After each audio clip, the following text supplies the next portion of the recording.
ஸ்ரீ சிவசூர்யா ஜோதிட வித்யாலயம் வழங்கும் காலச்சக்கரம். நான் சிவசூர்யா செந்தில்குமார், கோவில் நகரம், கும்பகோணத்திலிருந்து. சில ஜாதகருக்கெல்லாம் எவ்வளோ தான் கையில் சம்பாதிச்சாலும் கையில் காசே தங்காது, அதாவது செல்வம் தங்காது. செல்வம் சென்று விடும் ஜாதகரை விட்டு. அதுக்கு பேர் தான் செல்வம். செல்வம் ஒரு இடத்துல தங்கிருச்சுன்னா அவங்க தான் அவங்கள்ட்ட மகாலட்சுமி குடியிருக்குதுன்னு அர்த்தம். செல்வம்னு ஏன் பேர் வச்சாங்க அப்படின்னா, செல்வம் அப்படிங்கிறது ஒரு இடத்துல நிலையாக நிற்காது, அது சென்று கொண்டே இருக்கிறனால தான் செல்வம்னு பேர். அந்த செல்வம் ஒரு மனிதன்கிட்ட தங்கணும் அப்படின்னா மெயினாக அவங்களோட ஜாதக அமைப்பில் சுக்கிர பகவான் சுபவர்க்கம் ஏறி இருக்கணும். ஜாதகருக்கு சுக்கிரன் யோகாதிபதியாக இருக்கணும், சுபவர்க்கம் ஏறி இருக்கணும், சுபர் நட்சத்திரத்தில் இருக்கணும், சுபர் பார்வையில் இருக்கணும். இந்த மாதிரி சில விதிமுறைகள் இருக்குது. சரி, இப்போ நம்ம அதுக்குள்ளே போகலாம். இந்த செல்வமே ஏன் தங்கலை சில பேருக்கு அப்படின்னு பார்த்தீங்கன்னா, அவங்க ஜாதகத்தெல்லாம் பார்த்தீங்கன்னா சந்திரனோட நட்சத்திரத்தில் கேது இருக்கும், இல்லை கேதுவோட நட்சத்திரத்தில் சந்திரன் இருக்கும், இல்லை கேதுவும் சந்திரனும் இணைஞ்சி இருக்கும். இந்த மாதிரி அமைப்பில் இருக்கிற ஜாதகருக்கெல்லாம் கையில் காசு தங்காது. ரெண்டாவது, இவங்களோட முயற்சி எதுவுமே பலிதமாகாது. முயற்சி பலிதமானால் தானே இவங்கள்ட்ட செல்வம் தங்கும். இந்த யாருக்கெல்லாம் முயற்சி திருவினை ஆக்கலையோ அவங்களுக்கு எல்லாருக்குமே பார்த்தீங்கன்னா கண்டிப்பாக மகாலட்சுமி அருள் இருக்காது. யாருக்கெல்லாம் முயற்சி சக்ஸஸ்ஃபுல்லாக நடக்குதோ, யாருக்கெல்லாம் முயற்சி வெற்றி அடையுதோ அவங்கள்ட்ட மகாலட்சுமி குடியிருக்கும் அப்படின்றத ஈஸியாக நீங்கள் புரிஞ்சுக்கணும். நான் ட்ரை பண்ணிக்கிட்டே இருக்கிறேன், அந்த காரியம் முடியவே மாட்டுது அப்படின்னா உங்களுக்கு சுக்கிரன் அனுகிரகமாக இல்லை அப்படிங்கிறத நீங்கள் முதல்ல புரிஞ்சுக்கணும். சரி, இந்த மாதிரி அமைப்பு இருக்குது, நம்ம கையில் காசு தங்கணும், மனப்பிரச்சனையாக இருக்குது, அதெல்லாம் இல்லாமல் இருக்கணும் அப்படின்னா ஒரு எளிய பரிகாரம் உங்களுக்கு சொல்கிறேன். நீங்கள் இது வரைக்கும் நம்ம சேனலை சப்ஸ்கிரைப் பண்ணாமல் பார்த்தீங்கன்னா சப்ஸ்கிரைப் பண்ணி பாருங்கள், அது என்னோடய சேனலை சப்போர்ட் பண்ணுற மாதிரி இருக்கும். மேலும் இந்த பதிவு உங்களுக்கு பிடிச்சதுன்னா மற்றவங்களுக்கு ஷேர் பண்ணுங்கள், மற்றவங்களுக்கு பயனுள்ளதாக இருக்கும். சரி, விஷயத்துக்கு வரேன். உங்கள் ஜாதகத்தில் கேது நின்ற நட்சத்திரம் எதுன்னு பாருங்கள். அவர் சொந்த நட்சத்திரத்திலே நின்று சந்திரனோட தொடர்பு கொண்டால் உங்களோட முயற்சி பலிதமாகாது. நீங்கள் எந்த முயற்சி எடுத்தாலும் அது விரயமாக தான் போகும், அது சக்ஸஸ்ஃபுல்லாக முடியாது. அல்லது சந்திரன் கேதுவோட நட்சத்திரத்தில் இருக்குதான்னு பாருங்கள், கேதுவோட இணைஞ்சிருக்கான்னு பாருங்கள். அந்த மாதிரி இருந்தாலும் உங்களோட முயற்சி வெற்றி அடையாது.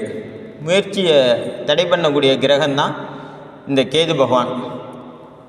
சரி, இதுக்கு என்ன தான் எளிய பரிகாரம்னு பார்த்தீங்கன்னா, கேது பகவானோட அதிதேவதை யாருன்னு பார்த்தீங்கன்னா விநாயகர். விநாயகரோட அம்சம் தான் கேது பகவான் அப்படின்னு நீங்கள் வச்சுக்கலாம்.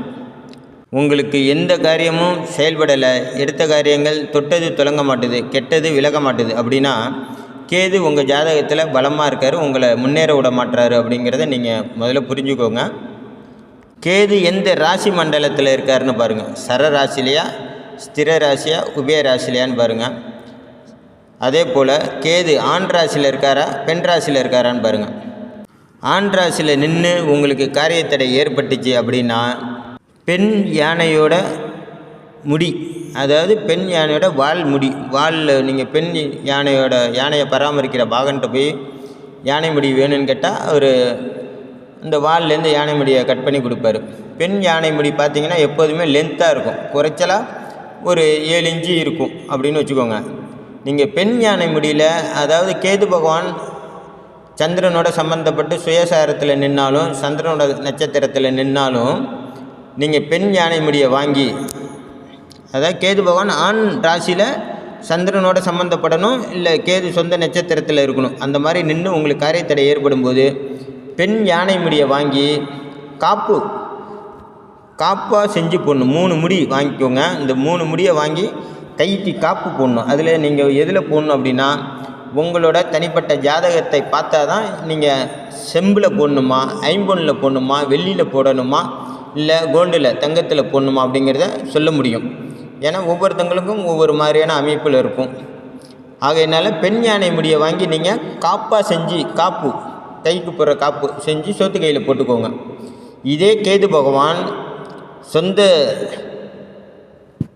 சொந்த நட்சத்திரத்திலேயோ அல்லது சந்திரனோட நட்சத்திரத்திலேயோ தொடர்பு கொண்டு பெண் ராசியில் நின்றுச்சுன்னா நீங்கள் யானை பாகன்கிட்ட ஆண் யானையோட பாகன், ஆண் யானை பராமரிக்கிற பாகன்கிட்ட ஆண் யானை முடியை வாங்கி நீங்கள் மோதிரமாக செஞ்சு இடது கை விரலில் போடணும்.